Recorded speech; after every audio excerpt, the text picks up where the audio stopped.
5일 오전 11시 30분을 막 넘긴 시간.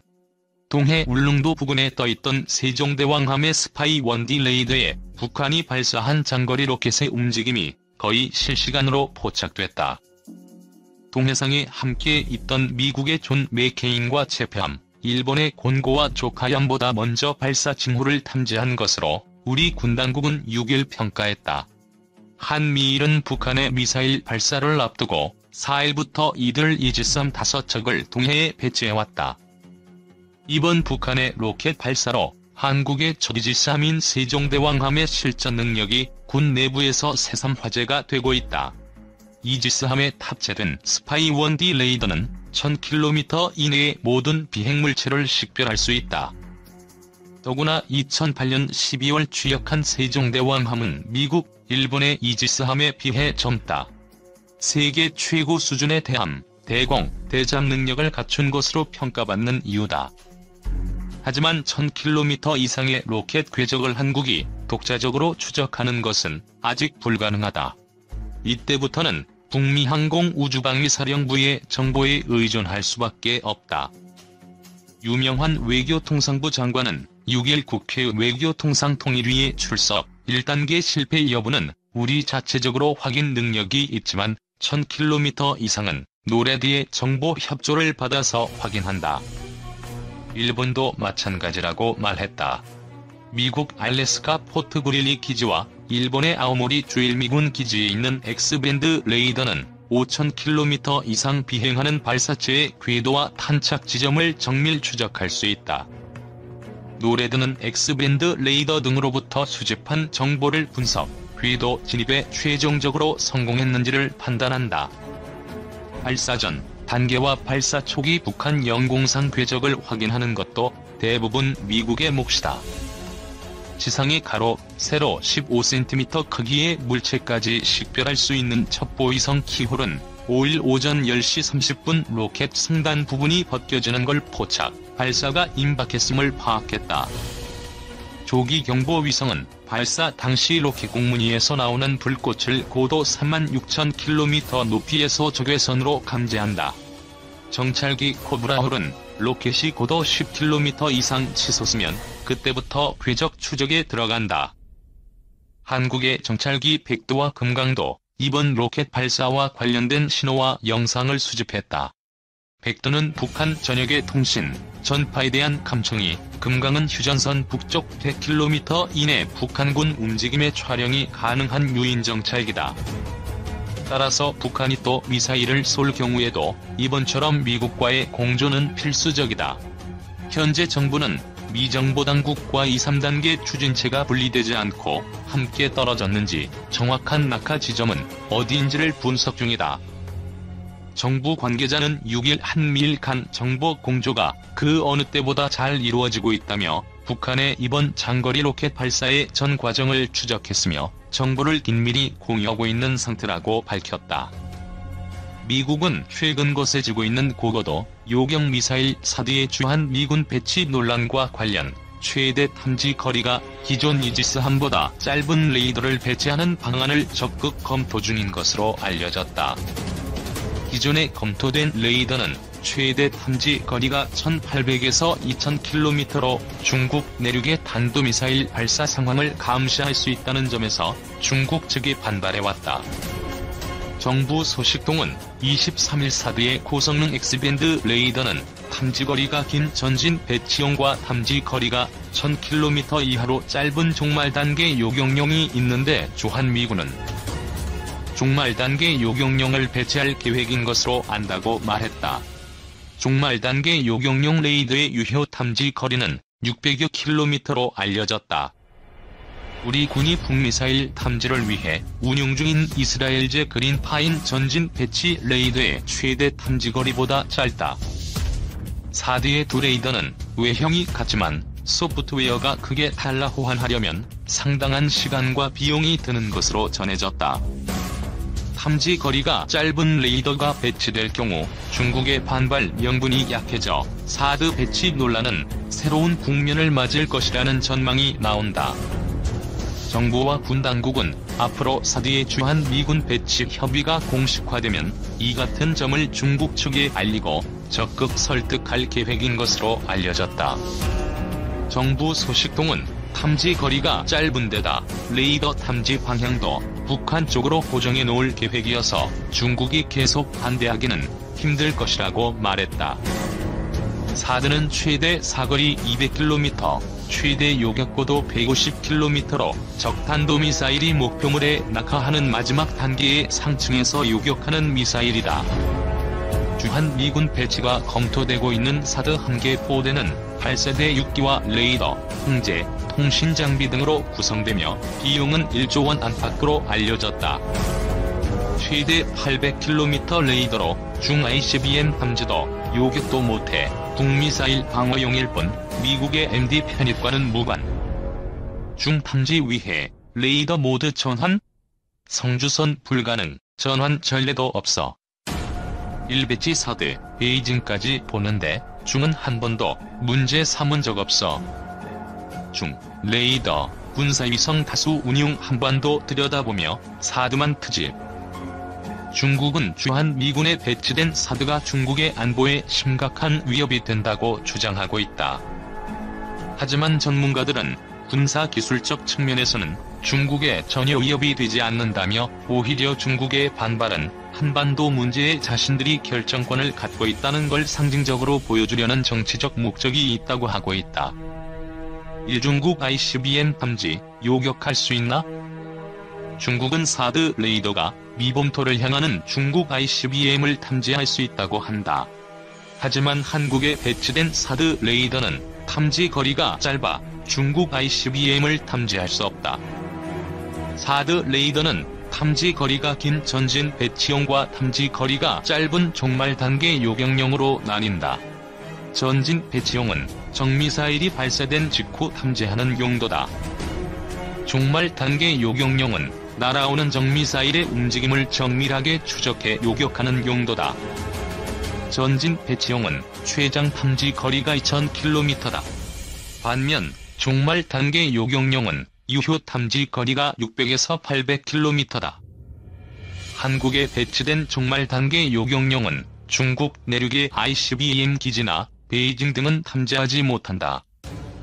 반면 일본에 배치된 2기의 사드 전진 배치용 레이더는 탐지 거리가 2000km에 달해 중국 베이징 인근까지 들여다볼 수 있다.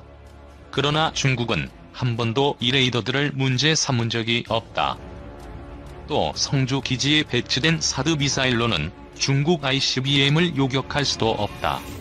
사드 미사일의 최고 요격 고도는 150km, 사거리는 200km다. 중국 내륙에서 발사된 ICBM은 한반도 북쪽으로 날아가 미범토를 향할 뿐 아니라 한반도 북쪽을 지나는 고도도 1000km를 넘어 사드 요격 범위를 훨씬 넘는다. 주한 미군 사드, 정말 중국의 위협인가 그래픽. 이 사드 레이더 방향, 탐지 거리 쉽게 바꿀 수 있나? 중국과 사드 반대론자들은 사드 레이더의 탐지 거리를 소프트웨어만 바꾸면 8시간 만에 쉽게 늘릴 수 있고 레이더 방향도 중국 쪽으로 바꿀 수 있다고 주장한다. 전진 배치용과 종말 단계 요격용은 소프트웨어만 다르기 때문에 모드를 바꿀 수는 있다. 그러나 국방부 관계자는 8시간은 전문 엔지니어와 시설 장비, 부품을 모두 갖춘 정비창에서만 가능한 이론적 시간이라며 성주 기지에선 모드 전환이 불가능하고 설비가 갖춰진 미본토에서만 가능하다. 그나마 모드가 전환된 전례도 없다고 말했다.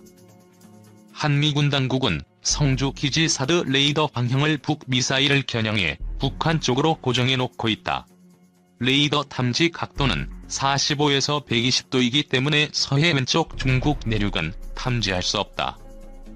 레이더 방향을 돌릴 수는 있지만 안전구역 재설정 등 절차가 복잡하고 시간이 걸린다.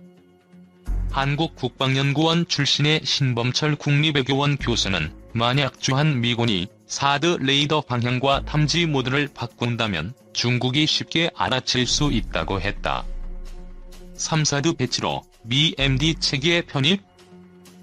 중국 왕이 외교부장은 지난 6일 필리핀 마닐라에서 열린 한중 외교장관회담에서 사드 배치를 미 MD-체계의 편입과 연관지으면서 한국 정부가 미국 주도의 MD-체계에 편입해서는 안 된다는 주장을 펼쳤다.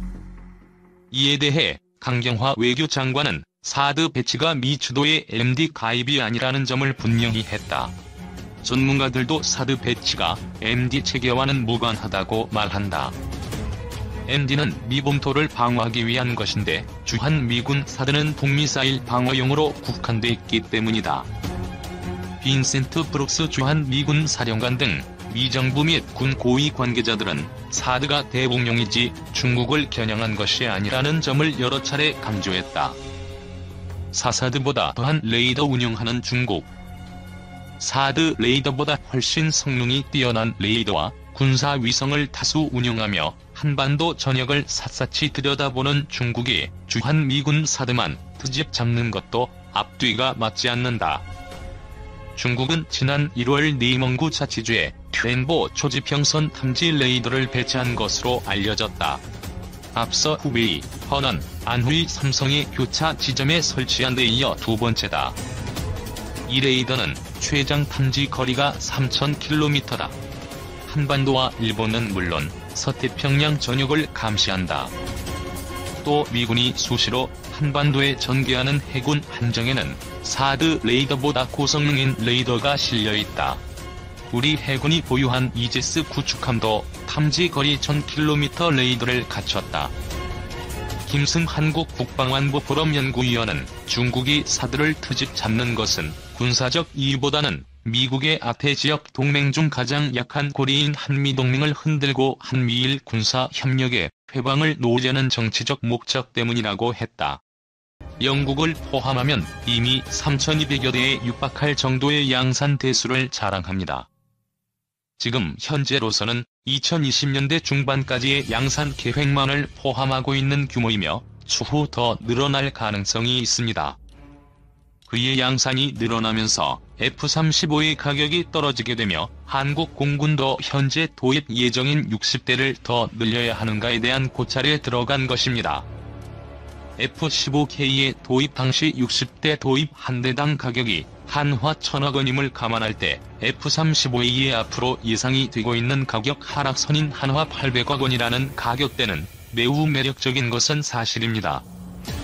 현재 KF-X의 양산 대수를 고려하면 한 대당 800억 원 선이 될 수 있다는 분석이 있어서 논란을 가중시키고 있습니다. 여기까지만 보면 경쟁이 어려운 상황입니다. 하지만 시기적인 문제가 매우 크게 작용을 할 것으로 보입니다. 이유는 KF-X의 양산 시작 시점은 2026년경이며 F-35는 그 시점에서부터 양산 대수가 급격히 줄어들게 됩니다. 현재 양산 대수로서는 170대가 예상이 되고 있으나 제3국의 수요는 예측이 되고 있는 상황입니다. 대략 전투기의 손익분기점이 300대가량으로 보고 있다고 하며 대한민국 공군의 내부 수요와 인도네시아 발주분, 거기에 제3국에 대한 수출까지 이루어진다면 규모의 경제를 이룰 가능성도 있습니다. 그리고 가장 중요한 점은 국가 주도로 인한 전투기 개발 사업으로서 20조 원 이상이 투입이 되는 대한민국 사상 최대의 무기 개발 사업입니다. 여기서 대한민국은 자체적으로 플랫폼을 가지는 쾌거를 이루며 무장이나 정비 등에서 수입국에서 자유로워지는 효과를 보게 됩니다. 그럼 그동안 고질적으로 따라다녔던 무장 체계에 관한 수입국과의 마찰이라든지 독자 무기 개발이 자유로워지는 효과가 있습니다. 정비 또한 F-35의 경우 한국 독자적으로 정비를 수행할 수가 없습니다. 그럼 정비에서 오는 지연으로 인하여 가동률이 떨어지며 매우 높은 운영비가 들게 됩니다. 무기가 10이면 도입은 3 유지 보수 관리가 7이라는 말이 있습니다. F-35의 가격이 떨어져 도입 단가가 내려간다고 해도 KF-X의 가동률과 저렴한 운영 단가를 보면 큰 이익을 볼 수 있는 효과가 있습니다. 거기다 KF-X 사업은 국내에서 어려워진 조선업계의 고급 인력을 흡수하며 침체된 지역 경제를 살려내고 있으며 외국으로 흘러갈 예산을 내수로 돌렸다는 점에서도 큰 의미를 부여할 수 있습니다. 국산화율 또한 높아서 장기적으로 운용을 한다는 관점에서 매우 저렴한 운용 비용이 들 것으로 예측된다는 점에서 장기적으로는 이점이 있다는 것입니다. 국산 전투기에 눈 AESA 레이더 나왔다. 차세대 전투기 사업에 장착할 다기능 위상 배열 레이더가 국내에서 처음으로 개발돼 시제품이 출고됐다. AESA 레이더는 전투기의 눈으로 불리며 장거리 정밀 타격 능력이 승패를 좌우하는 현대 공중전 개념에서 핵심적인 역할을 한다. 7일 방위사업청은 AESA 레이더 제작업체인 방산기업 한화시스템 영인종합연구소에서 시제품 출고식 행사를 개최했다. 국방부와 방위사업청은 2014년 KF-X에 입찰한 미국 로키드 마틴사의 F-35 스텔스 전투기를 선정하면서 전투기 개발에 필요한 4대 핵심 기술 AESA 레이더, 적외선 탐색 추적 장비, 전자광학 표적 추적 장비, 전자파 방해 장비의 이전을 약속받았다. 그러나 돌연 미 의회에서 해당 기술의 이전을 금지했다. 이에 국내 방산업계는 4대 핵심 기술을 직접 개발하기로 결정했다. 미국 F-35의 AESA 레이더는 약 1200개의 모듈로 구성되어 있다는 점을 감안하면 5세대 전투기의 레이더에 비해 뒤처지지 않는다.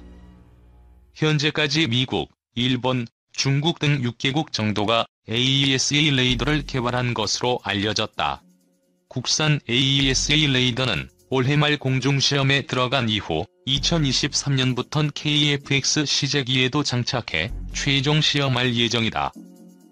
최호천 방사청 미래전력사업본부장은 해외에서도 이전을 꺼려하는 AESA 레이더 기술을 개발한 한화시스템 등 관계자들에게 감사의 말을 전한다며 세계 시장에서도 경쟁력을 유감없이 발휘할 수 있기를 기대한다고 말했다. 한국형 경항모에 탑재될 F-35B 무장 능력 한계 노출 웨펀. 군 필자라면 절로 고개가 끄덕여질 수밖에 없는 진리와도 같은 말이다. 군대라는 조직은 일종의 계획사회다. 모든 일정이 반기, 분기, 월간, 주간, 일간으로 사전에 구분, 계획되고 모든 부대 운영과 예산 집행은 철저히 계획에 의해 추진된다. 그러나 인간이 하는 일에는 항상 생각지도 못한 변수가 있기 마련이고 그래서 군대 안에서 계획은 너무나도 자주 틀어지곤 한다. 한국군이 창군 이래 세운 군사력 건설 계획 가운데 가장 오래 끌면서 가장 많은 의사결정 변경이 있었던 사업은 단연 차세대 전투기 사업이다. 미국의 F-15급 대형 쌍발 전투기 120대 획득을 목표로 1993년 소요가 제기된 이 사업은 사업 연기와 축소, 분할을 거듭한 끝에 1999년 사업 공개 설명회를 한 이후 20년이 지난 지금까지도 여전히 현재 진행형이다. 이 사업은 처음에는 120대로 시작했다. 1996년 80대, 1998년 40대로 줄어들었고 이후 120대라는 목표치는 유지하되 예산 상황을 고려해 여러 차수로 나눠 도입하는 것으로 가닥이 잡혔다. 2000년 시작된 40대 도입 사업은 9년이나 지난 2009년에 끝났으며 20대를 추가 도입해 당초 계획한 120대의 딱 절반인 60대를 확보하는 데는 13년이 걸렸다. 이후 나머지 60대를 확보하기 위한 3차 FX 사업은 2012년 1월 시작됐다. 문제는 군 당국이 전투기 가격 변화 예측과 이에 따른 소요 예산 산출을 엉터리로 진행해 사업이 다시 40대 도입, 20대 차후 추진으로 쪼개졌다는 것이다. 2012년 시작된 3차 FX 사업을 통해 구매한 전투기 40대는 사업 착수만 10년이 되는 2021년에 획득이 마무리될 예정이다. 그러나 최근 군 당국의 변덕으로 계획이 또 바뀌면서 나머지 20대는 영원히 들어오지 못할지도 모르는 상황이 됐다. 군은 8월 25일부터 일부 매체를 통해 F-35B 도입 추진 의사를 언론에 흘리기 시작했다. F-35 구매 규모를 당초 20대 추가에서 40대 추가로 확대하되 경항공모함에 실을 F-35B 20대를 우선 도입하고 공군이 요구한 F-35E 20대는 차후 도입한다는 것이 언론을 통해 흘러나온 내용이었다. 보도에 따르면 군 당국은 F-35 40대를 추가로 도입하는 데 소요되는 예산을 8조 원 정도로 추산했다. F-35 전투기 가격은 매년 빠르게 떨어지고 있는데 6년 전 동일 대수 계약 가격인 7조 4천억 원보다 6천억 원이나 더 많은 금액이다. 언론은 대부분 수직 이착륙 버전인 F-35B가 일반 공군용 버전인 F-35A보다 좀 더 비싸기 때문이라고 추정하지만 F-35B의 가격이 어느 정도인지 그리고 F-35B 20대를 구매하는 것이 얼마나 위험한 발상인지 아는 사람은 거의 없는 것 같다. 방위사업청은 2014년 F-35E 전투기 40대를 7조 4천억 원의 대외 군사 판매 형식으로 계약했다. FMS는 미국 국방부가 계약 주체가 돼 전투기 제작사 로키드 마틴과 가격 협상을 하고 연 단위로 일정 수량을 계약한 뒤 전체 수량에서 미국 각군과 해외 FMS 구매자들의 물량을 조금씩 떼어주는 형태로 계약 및 납품이 이루어진다. 2014년 한국이 주문한 F-35A는 2018년부터 순차적으로 인도되는 제10차 저율초도 생산 물량에 포함됐다.